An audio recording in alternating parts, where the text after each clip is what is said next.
Grand rising and priming powerful beings. Shout out to you. It's the Holistic Motivator, and today I'm going to be talking about letting the chains go so you can grow. A lot of times we think that we are held bondage by our traumas, our suffering, and the truth is we got to let the chain go so we can grow. We've heard of chain smoking, but we haven't heard of chain suffering. And chains are so strong that they chain you in time periods, and every certain time it comes around where you're given an opportunity to break free of the chain, and unless you break free of the chain, it then comes back again.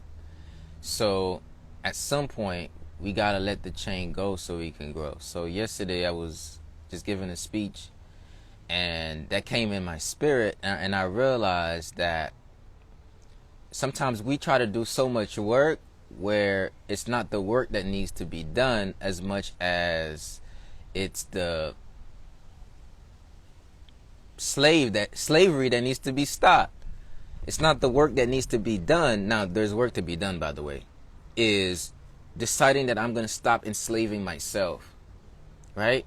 And I discovered through my own experience that a lot of times we enslave ourselves with the chains of our past, with the chains in our minds, with the chains of limiting thinking, with the chains of what happened, with the chains of what we should have done, couldn't do, didn't do, with the chains of limiting emotional states. And being powerful means that you know a lot, and knowing a lot is not always the sure way to freedom. In fact, one of the best ways to be free is not to know, but it's to act like you know nothing. And it's to surrender to not knowing, that you really free yourself. What do I mean by that? Oh, what's the next strategy is what we look at. Look, maybe I can do that. Maybe I can do this. Maybe I can do that. Maybe I can do this. Maybe I can do that. And sometimes we got to just sit still and really say a prayer in our hearts and say, God, come through me and do this. And open our hearts for that to happen. That's what letting the chains go is all about. So we're going to tap into this episode of Ed Talks Daily. I'm going to channel in some energy of positivity to hopefully empower you to let them chains go so you can grow. So what are the chains that I be talking about? Now, chains are cyclical self-inflicted pain that keeps you in bondage from the freedom from trauma, freedom from habits that no longer serve you, freedom from repetitive emotions that's draining to you.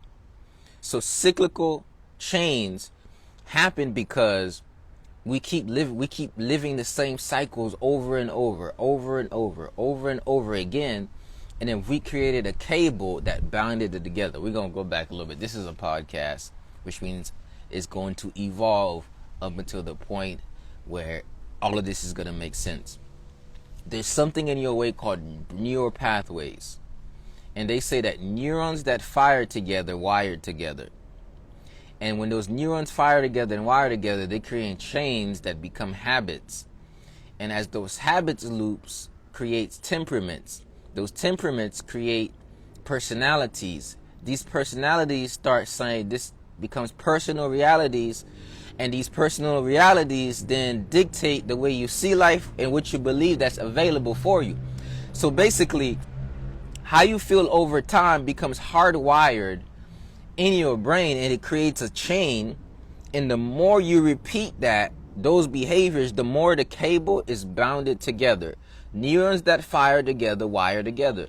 The more you keep firing those neurons, the more they wire together, the more they create a strain that can hold you stagnated. So we're gonna get a little deep here. That's just a psychological concept. So what do I mean by that? How you respond to situation once, twice, 3 times, 4 times, 5 times, 6 times, 7 times, 8 times, 9 times, eventually will create a cable that causes you to be chained by your own responses. And those responses over time keep perpetuating in your life because this is how you thought yourself to be. And then they bind you in a loop that you don't want to be in. So you wake up and the first thing that triggers the loop is a certain thought. Oh, look at me. Look at me, like, oh, I'm fat, I'm ugly, nobody wants me.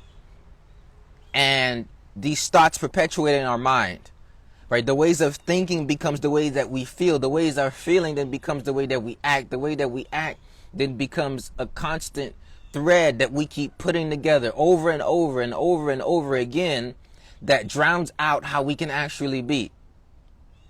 So over time, you feel stuck, and that's because you're bounded by your very own thoughts. You're bounded by your very own emotions, and you're bounded by your very own habits. And what I discovered is you need enough clarity and separation from your thoughts. You need enough clarity and separation from limiting emotional states. You need enough clarity and separation from certain habits in order for you to transform your life. And that does not always happen by thinking. Separation does not always happen by thinking. Separation happens by letting go. So when I say let the chains go so you can grow, it's really a process of saying, what have I been holding on to that is no longer serving me? And one of the best ways to let go of things that's no longer in service to you is through a spiritual process called fasting. A lot of people have never really fasted because they really do think that it's about losing weight. They really do think it's about staying away from food. They really do think it's just about that. No, it's about building a deeper connection to God by letting certain chains of habitual patterns. Let me give you an example. Somebody who says, hey, I'm fat, I'm ugly, nobody wants me. And to some extent, you truly believe that it's because of your external why the internal is not fulfilled. What if one day you really recognize that it had really nothing to do with that, but it was a certain way of you looking at yourself? What if you realize it was a shame about how you eat or how you move or what you do? But what if you didn't realize that you were actually having certain habits in response to certain emotions? So sometimes we try to change the emotion or the habit without letting the very thing perpetuating the habit. And sometimes that may look like overeating. Overeating can be a chain, which has a cascading effect on your life, causing you to feel shameful about it, causing you to gain weight, causing you to be sluggish and tired, causing you to be less productive. So one shift in your life could have shifted so many other things. But you're holding on to the chain and you're saying that's just the way that I am. Look, a lot of times in order for us not to let go of the chain, we turn our cable into an identity. Neurons that fire together wire together, which means as you do certain things over and over, it creates a certain pathway in your brain and you keep wanting to do that thing. And doing it over and over, it says it's me. So somebody says, I just like having sex. I like to get it in. I love to get it in. But having sex with certain people makes you feel shameful about your body. Having sex with certain people then affects your energy. Having sex with certain people then creates turmoil in your life because you have to deal with all of these emotional baggage. But then you really do think that your life is like the problem is lack of love. The issue has been lack of self-control because of the lack of self-love. And we start by letting the cables down by saying, hey, it's more than, look, I am more than just my body. I am a spirit. Somebody says, how do from what is holding us in bondage? These are going to be the vices. Look, I am telling you right now, there's only a few things in your life that if you let those things go, you're going to grow. A lot of people deal with all about the same issues. And it just perpetuates in different ways. A lot of people deal with the same issues perpetuating in different ways. What do I mean by that? Somebody says, yo, is the issue of weight for me? Is the issue of energy for me? Is the issue of fulfillment for me? Is the issue of energy for me? Is the issue of financial abundance for me? Is the issue of this for me? Look, with every issue on the other end of it is a advice to cope. The advice is to heal. healing come on the other side of taking the advice, your soul's advice. But you can't hear your soul's advice when you're clouded. Somebody says, you're not you when you're hungry. I say, you're not you when your soul's hungry. And what I mean by that is, you're becoming a hungry ghost because your soul is hungry. And a hungry ghost, what is the hungry ghost is? Soak up. You want to soak other people's energy.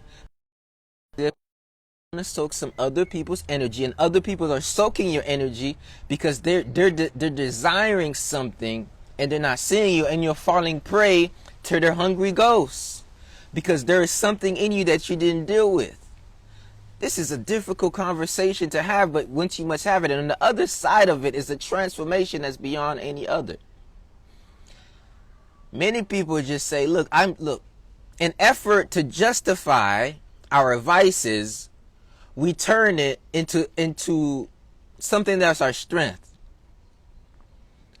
You know, look, I haven't learned to love myself, and I've been perpetuating a trauma that happened when I was 7 or 10 or 14. So I've been sleeping around, mainly because I've been imposing this trauma. But I'm just saying, I'm just a very sensual being. Look, the examples I use, it's not because this is the only thing, but it's because my spirit tells me, look, the sensuality can be, you can say, oh, I'm just very sensual. In reality, you're in pain. And you got to stop inflicting the pain by fasting from. Sometimes you have to admit it. Look at yourself in the mirror and say, I'm addicted to sex. You got to look in the mirror and say, I'm addicted to TV. Like, yo, I've been watching too much P-Valley. It ain't working for me. I got to stop watching that. It's toxifying my mind. I'm addicted to social media. Right? At some point in your life, you got to say, I'm addicted to alcohol. Look, yo, I am addicted to partying for escape.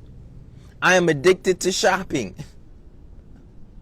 I am addicted to guilt trip. I am addicted to toxicity. And then you say, look, I got to let these chains go so I can grow. I'm going to read this again. Lack of self-control because of lack of self-love. Discipline makes things easier. Look, a lot of people think that discipline means that you are giving yourself less options. Discipline is that you're giving yourself better options. Yo, God is so cool. But God is funny, though. God like to play some games. But he's not playing games. He's smart. Here's what I mean. It's not really a game, but it may seem like it. Here's what I mean. God's saying, look, I got this for you right here. You want that? You want some of this here? It's right here. You can have this right here. This is yours. Look, but you gotta let that thing go though. Look, you only got 2 hands, brother. But you like, okay, God, I need this. I need the Birkin. You know, I need to be hot girl season. I need to travel. I need to sleep so that guy could pay my rent. I gotta do that. God is like, nah, I got a husband for you right here. You're like, nah, I need to keep my attitude.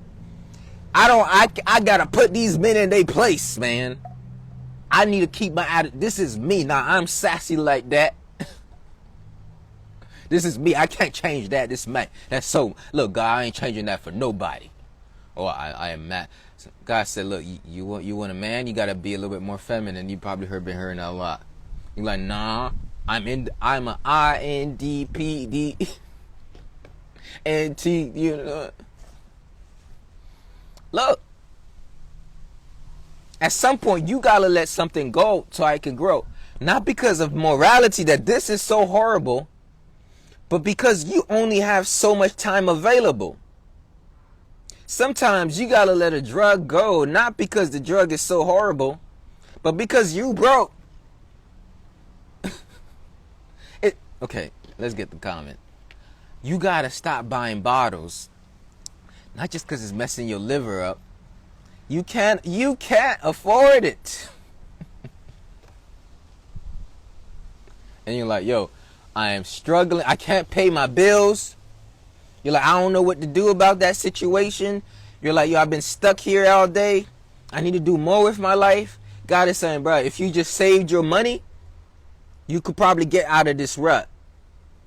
Somebody said shopping. Your God is saying, look, I don't just have material things for you. I don't just have things for your I got investment for your future. Look, if you stop shopping for a little bit, you can be able to shop for life. God said, I just need you to stop shopping for 3 years. I need you to go to the thrift store. You're like, the thrift store?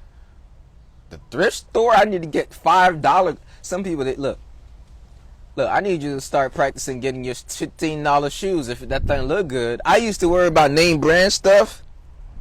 I be looking good, don't I? I'm gonna be real with you. I got this shirt from the thrift store. I used to be polo down, y'all. Polo down. But my mindset shifted when I shifted from materialism to internalism. Shift from materialism to internalism, you're going to start to see things differently. So look, God has a lot in store for you, but you got to let something go so you can grow. To get, you got to give up the grow. You got to give up the grow up. You got to give something up. Look, I've been talking about how I stopped smoking weed. And I've stopped smoking weed for a lot of times, but it never sustained it. It never lasted. But lately I've been speaking of it as if weed is eradicated from my life. This time, I didn't stop smoking weed because of any reason, but I realized the power that life is. It's a spiritual reason. Y'all share this video to 5 friends, comment done. Here's why I stopped smoking weed, y'all. I had a 7-day fast, and a lot was revealed to me at the time, and then I realized what my mission here on earth is, and I realized the power that I have as a being. I was like, yo, God, you made me so powerful. Why you gave me all this responsibility? And I was like, oh, God, thank you for giving me all this responsibility. And then in my head, I was like, oh, I'm supposed to do a lot of great things. I'm going to talk to millions of people and empower them. I was like, oh, I can't go that far with a tainted temple. I need to be able to connect straight to the source. I got to leave my crown open. That means I can't drown out my crown with alcohol or weed all of the time. And I can't be spending my money that I can spend on apps to reach millions of people. So eventually I realized that in order for me to step into the greatness of who I am, I got to let the vices go so I can grow, because I'm going to do so much powerful things. I need to keep the temple in a certain way where I can actually impact so much more people, and then I can invest my money correctly. I didn't stop smoking weed or decided to stop drinking or whatever simply because, oh, I want to look good in the art of you, man. I'm not even telling you this because I want to look good in the art of you. I said I just want to be able to be used to look. I am shining like the sun. Don't you see my face? I've been remaining intact. I didn't stop eating meat because I don't like meat.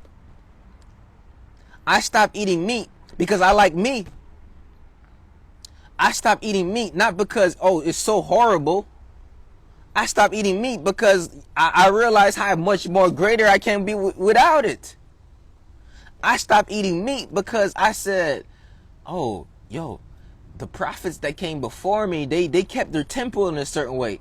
I started to be outside in the garden all the time because I realized that there's a connection to the nature that's going to bring something more powerful than anything.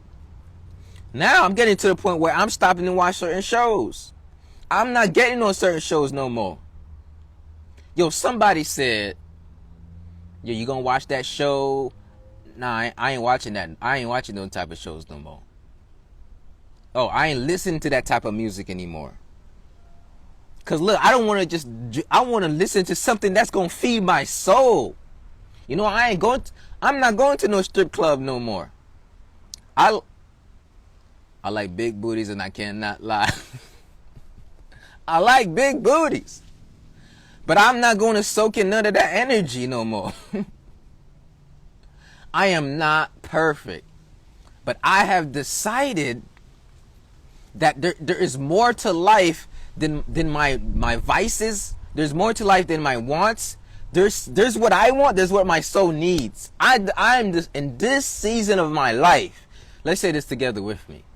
In this season of my life, I am giving my soul what I need and not what my flesh want. Oh, we're going to get a little deeper here. Look, I can have sex with a lot of women if I wanted to. I chose not to have sex with a lot of women, not because I don't like sex. I chose not to have sex with a lot of women because I want to I want to use my sexual energy to create what I'm creating now. And I don't want to be the guy who speak life into women and then uses women. That's backwards. That's not a way of a progressive black man. That was the motto of progressive black men. That's backwards. That's not the way of I chose to. I love sex. Okay, let's get even deeper. I used to watch porn since I was 12 years old. Now I'm talking about so many vices.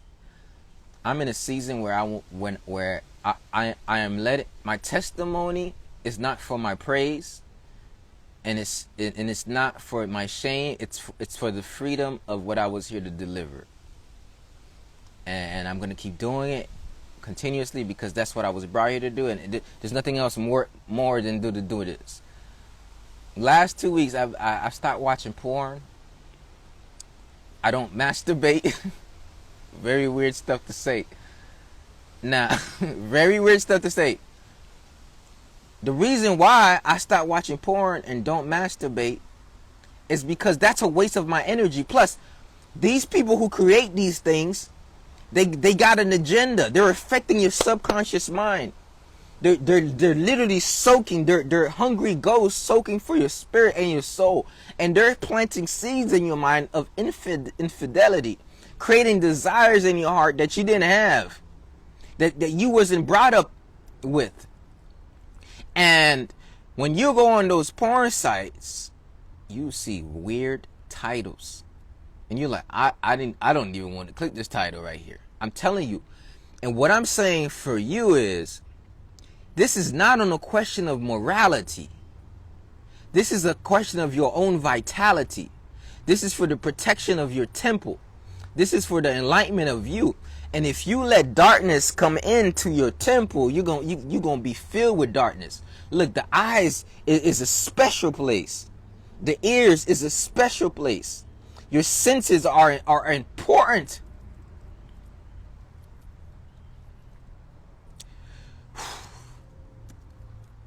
And you can't accept certain things from yourself anymore. So at some point, you got to say, I got to let that thing go.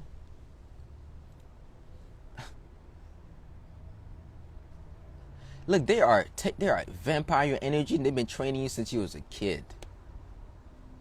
I'm like, damn, they've been training me since I was a kid. I'm like, am I a cattle or am I a spirit? I'm no cattle. I'm a conscious being. Conscious beings don't get cattled, and you milking. Oh Lord, where do you give me these messages? You milking yourself like you an animal, and then you taking your seed that God gave you to plant, and you putting it on a piece of paper, and you throwing it in the garbage. You milking your life force energy every single day. And God gave you that life force for you to create not just another life, but through your art, sexual transmutation, God gave you that to create, and you letting them dictate how you milking yourself, and you utilizing their tools to milk yourself. Yesterday, I was giving a speech. I was doing 2 open mics, and I was like this. I shared this with them. I was like, you need to pay your rent. So you about to hit up Sugar Daddy. He about to drop some D on you, and he about to also drop the bag. How much is it for him to rent out your soul?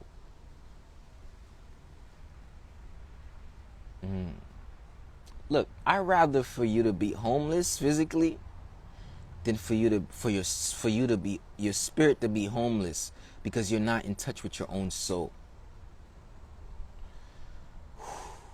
Bruh, there is a chain that happens even when you don't think about it. Look, I'm listening to this music and I'm like, what is going on? They said, look, after I had sex with you, send me the Cash App. Are you a divine woman or are you a prostitute? You ain't no prostitute. And for my guys who think you admitted, oh, we gonna get deep today. Where my tea at? Ain't it? I ain't got no tea around. Okay. Woo. I've done testified so many times, and God has been forgiving me and doing the work every day, and I thank God for that. And I ask God for courage that I stay on the path, that I don't relapse to these habits that no longer serve me. That every single day I am fortifying my temple to stay in the light and not get into the darkness, to listen to the whispers of my soul and start hearing the screams of my flesh. I ask for God for the strength and fortitude to say no. Not as a way to, not because I lack or because I judge myself, but to say no because I honor myself. I ask God for the strength and fortitude to say no. Not because I judge myself, because I honor myself. How much is it worth to rent you out your soul? Look, for the guys who think they're admitted from this stuff and you think you can spend money, I was reading Proverbs and I hope it was like, yo, the sweet lips of the woman with a husband that says, come sleep with me, will lead you into the depths of hell. But then you celebrating sleeping with another man's wife. But somebody like, I don't sleep with other men's wife, I sleep with other men's girlfriends. Look, if you sleep with other men's girlfriends, you're going to be sleeping with other men's wives. Somebody told me that somebody took out a hit on somebody who was just dating their ex-girlfriend. You don't think people going to take hits out on you for dating their wife? What I'm saying to you is the consequences of your vices is not just suffering, thoughts, emotions. The consequences of your vices is consequently death. Death.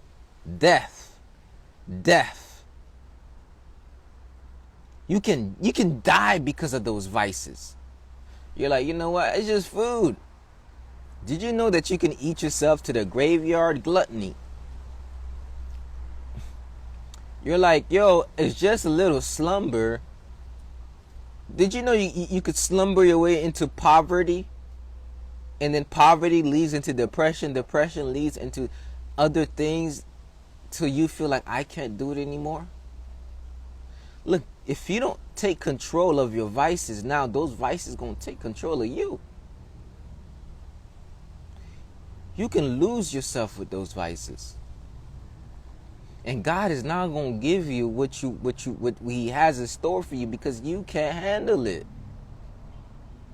And somebody said, God don't give me nothing. Look, however you define God, God has spiritual laws. God is not single-handedly saying, I'm going to give you this, I'm going to give you that. He set laws in place. These laws are set to give you, but you got to honor the laws. And these laws are not set to limit you. A lot of people, they look at laws like it's a judgment tool. That's the issue. People really, they don't see the wisdom in it. The laws are not tools of judgment. They're actually tools for you to get what you want. God already knows the consequences of doing the things that don't serve you. So He just prepared them and organized them into laws. So somebody, for instance, let's take 12 commandments. A lot of people look at the 12 commandments and be like, oh, these are so horrible. Thou shalt not lie. Why shouldn't you lie? Do you know how much work it takes to cover up lies? Do you know how much friendships you lose because you lie? Do you know People don't even trust and believe you because you lie. Do you know what comes with lying? A lot. That's a protection. Don't lie is not, be so just and moral. Don't lie is, look, let me protect you. Don't kill is saving you from demons. The devil makes what brings you to death attractive because it's reactive.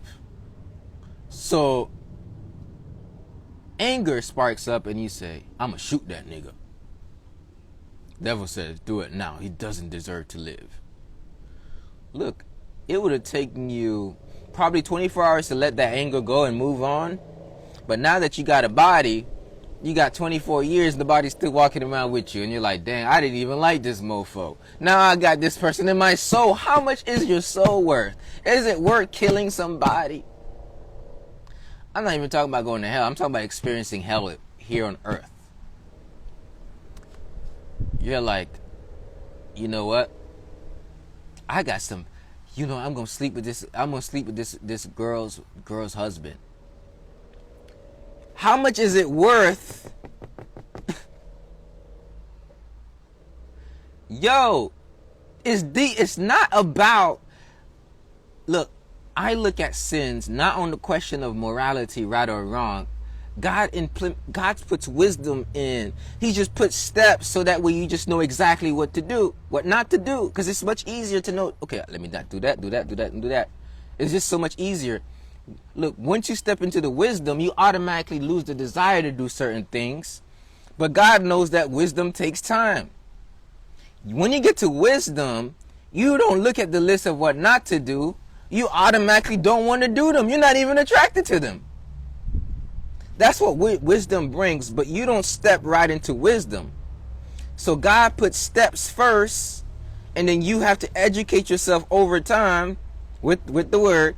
And then from there, you're going to step into wisdom where you don't even desire to do the sins. At some point, I used to say, here's one of the rules I never wanted to honor. I was like, fornication. I was like, I'm too young. I need to have as much sex as I can. I was like, God, you did not bless me with these sexual powers for me to not use them. When I was a child, I thought as a child. When I was a man, I put away all childish things. Here's what happened. Before I was like, I'm going to miss sex. Now I'm like, oh, I get it. So now I'm like, I was like, if I got a girlfriend, should I still have sex with her before we get married? I was like, the way the horniness of these women is set up, I don't know if I can keep a girl without satisfying her sexually. I was like, if the will be done. And then the other day, my mom said, you gonna get married? I was like, if it's the will of God. I was like, actually, I probably feel better prophesying my whole life. Because the Bible said it's actually better for a man to be alone and serve God than to be together with a wife. But I was like, damn, I really want to have a little holistic motivator running around. I got to pass down these good genes, you know what I'm saying? I was like, I really would like that guy. I really would enjoy that. But I was like, look, if your will is for me to not do that, I won't. But I know that's going to be difficult because I like big booties and I cannot lie. Your flesh don't go away just because your spirit got stronger. Just because when you get wiser, you make decisions for the spirit, less for the flesh. Bruh, I wanna eat that griot, trust me, that I remember. But I got so much wiser that I don't want to eat the griot because I know what the griot do to me. Look, I love blunts. I'm not gonna lie. I love the ganja. I don't think anything wrong. I think it's a great medicine. But I just think that there's more peace in me now without it than there is with it. So at some point, wisdom steps in and it makes rules obsolete, where you don't have to follow rules, you just desire to be your best. And that is the ultimate point of evolution. And once you get to that point, evil almost eradicates itself from your life. So if a person desires so much evil doing, then they really have not became as wise, because wisdom almost eradicates evil. Knowledge does not. There's a lot of knowledgeable people that work out of memorization. Just because a man speaks knowledge does not make them wise. There's a lot of people who use knowledge on the basis to prove stuff, and I look at them and I laugh. I like, yeah, that's cool. This is some great knowledge. But let me see the wisdom behind it. So I've been learning that. And now I am pulled to want to serve a higher purpose. Because everything... Oh, Solomon said... I used to read this. And I was like, Solomon, why are you so... I thought Solomon was a little bit negative. He was like, it's all meaningless. He's like, nothing is... There's nothing new under the sun. Everything is meaningless. And then the other day, I was looking at these things, and I was looking at finances and the way we spend so much time talking about so many different ways to make money and do this and do that. And I'm gonna be a very wealthy man. I already am. A man who's wealthy in wisdom, his money gonna have to catch up. It's just the law, right? It's just the law. Like people don't know how rich I am already. I'm like so wealthy, and I'm gonna be so rich, like monetarily. Like my name literally means guardian of health, wealth, not wealth, follower of Christ. Like Edward Giles, guardian of health, wealth, Giles meaning follower of Christ. Powerful name. So I'm already like really rich, but I was like, oh my goodness, if I go on an economic chase, it's all meaningless. I need to start chasing souls, not money. So now I'm dedicating the rest of my life to ministry. Like today, you don't need to know what I'm gonna do today. God told me not to tell you what I'm gonna do in the dark, because you don't need to know that. But I'm going to do some evangelism, put it like that, right? Evangelism. So I'm going to spend most of my life doing that. And I'm going to get paid because I do that, but I'm not going to get paid exactly from that. But kings are going to call me because of who I am, and it's just going to happen. That way I could do that for free or whatever. And I was told to just do that, and people don't need to see it. So you're not going to really see that on social media. Okay, so because that's not why I need to do it. It's supposed to be this is me and God. This is me and God's business, not your business. Okay? And I was about to tell you, but I don't know what happened. Somebody just told me, don't tell them. No, they don't need to know that. Okay. All right. But everything is meaningless because what really matters is, and I'm going to end it here. What really matters is, are you fulfilling what you were brought here to do? That's it. Everything else is just a result of it. Now, do I mean like don't create a brand, don't sustain a business, don't create something? That's not what I'm saying. Solomon did not. Solomon was one of the richest men. Think about it. He was like, everything is meaningless. Nothing is new under the sun. Let me see if I can find a verse. Yeah, but he was so rich. He was one of the wisest men to have ever lived.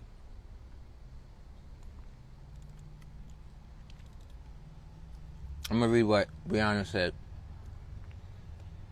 Brianna is another powerful being that I feel like we've been connected and we're going to do things together. Now in the future, we got to see when we're going to collab.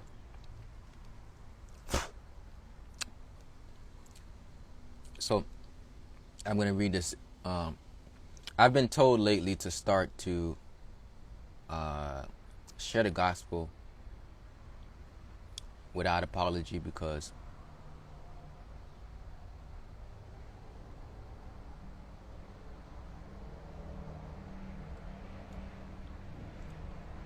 y'all give me a second. Brianna, give me a verse from Solomon. Give me a verse. Give me a chapter, a book and a chapter. Comment it. Whatever comes to you. Put that in the chat, Brianna. Put that in the chat. What is the book? What is it? The Books of Solomon. My bad. I'm calling you out, and no, I'm not calling you out. Put something for me in it. Let me see what you got. Okay, we're gonna get to that. Okay, we're gonna get to that. But let me read what she said. She said, "It definitely does not. That's why it's important to sacrifice our flesh daily. Not everyone's convictions are the same, but my rule of thumb is whatever distances me from God, I remove myself from it." Okay. What book is where it says everything is meaningless? I need to read a chapter from that. It's Ecclesiastes. That's what I'm looking for. There we go. That's what I was looking for. Okay. We're going to end this real soon, y'all. By the way, this is Ed Talks Daily. It's a podcast. I know I had a little slumber, but I'm going to read something from the word for you. There we go. That's the what I was looking for. I was looking for Ecclesiastes. I couldn't think of what the Book of Solomon was. We're going to read this and then we're going to end it here. I just want to tap in with the word. We're going to be mixing things a little bit. I'm going to be I'm going to do stuff that's very different now. Everything is meaningless. Okay, Ecclesiastes 1. Y'all ready to read this word with me real quick? Of course you're ready. You're still here. You're still tapped in. We're going to read it. The words of the teacher, son of David, king in Jerusalem. Meaningless, says the teacher. Utterly meaningless. Everything is meaningless.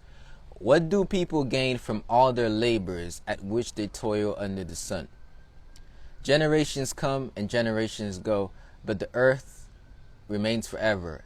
The sun rises, the sun sets, and hurries back to where it rises.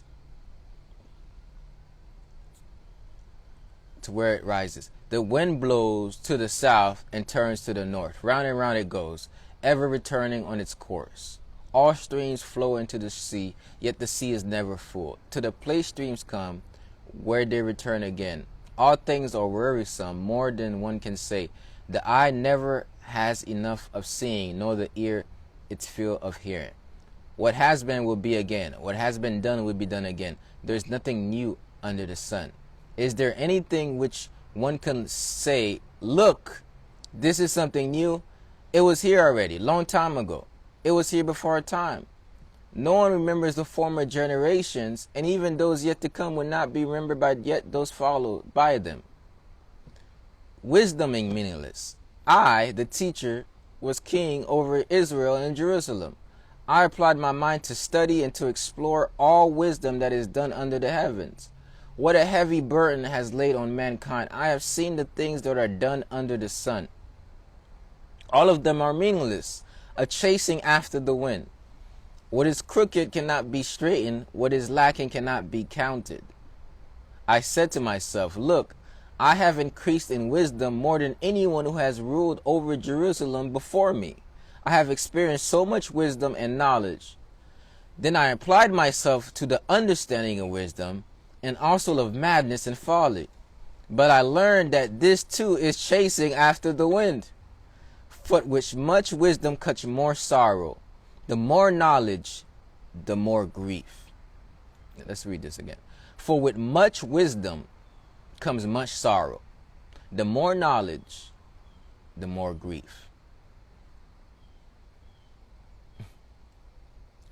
I said to myself, come now, I will test you with pleasure to find out what is good. But that also proved to be meaningless. Laughter, I said, is madness. What does pleasure accomplish? Let's get here. This is it. This is it. This is where I was getting to. What does pleasure accomplish? I tried cheering myself with wine and embracing folly, my mind still guiding me with wisdom. I wanted to see what was good for the people to do under the heavens during the few days of their lives. I undertook great projects. I built houses for myself and planted vineyards. I made gardens and parks and planted all kinds of fruits and trees in them. I made reservoirs to water groves of flourishing trees. I brought male and female slaves and had other slaves who were born in my house. I also owned more herds and flocks than anyone in Jerusalem before me. I amassed silver and gold for myself and treasure of king and provinces. I acquired male and female singers and a harem, and as well as the delights of a man's heart. I became greater by far than anyone in Jerusalem before me. In all this my wisdom stayed with me. I denied myself nothing my eyes desired. I refused my heart no pleasure. My heart took delight in all my labor, and this was the reward for all my toil. Yet when I surveyed all of that my hands had done, and what I have toiled to achieve, everything was meaningless, a chasing after the wind. Nothing was gained under the sun. Then I turned to the thoughts to consider wisdom, and also madness and folly. What more can the king's successor do than has already been done? I saw that wisdom is better than folly, just as light is better than darkness. The wise have eyes in their heads, while the fool walk in darkness. But I realized the same faith overtakes them both. Then I said to myself, the faith of the fool will also overtake me. What then do I gain by being wise? I said to myself, this too is meaningless. For the wise like the fool will not be long remembered. The days have already come, both have been forgotten. Like the fool, the wise must die. So I hated life because the work that is done under the sun was grievous to me. All of it is meaningless, a chasing after the wind. I can keep going, but I'm not. So I'm saying this to say, light is better. Look, light is better than darkness. But even when you do become wise, even when you do all that you were brought here to do, all of it will soon pass. It's all also meaningless. But at the end of it, what matters most is that you can say at the end of it is that I chose to serve God with my life. At the end of it, what matters most is that every single day you were a representation of God on this planet. It's not what you've acquired for yourself. It's not what how people see you and the accolades they give you. It's really at the end of it where the Creator says, well done, my faithful servant. And many people have forgotten about that. So they store up treasures on earth. And they're like, yo, people gonna remember me. At some point, there won't be no person to remember. Because everything will be gone. I say that lightly, but it's just the reality. Here's what it says. A person can do nothing better, and this is where we go, than to eat and drink and find satisfaction in their own toil. This too I see is the hand from God. For without him, who can eat or find enjoyment? To the person who pleases him, God gives wisdom, knowledge, and happiness. But to the sinner, he gives the task of gathering and storing up wealth to hand it over to the one who pleases God. This too is meaningless, a chasing after the wind.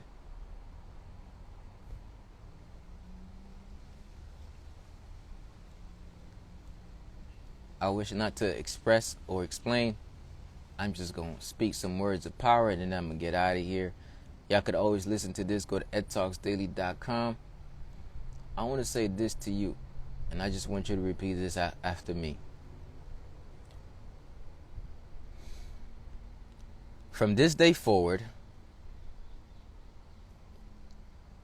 I choose to remain in the light, omitting myself from darkness. From this day forward, I choose to remain in the light, omitting myself from darkness. From this moment, I choose to remain in the light, and omit myself from darkness. From this moment,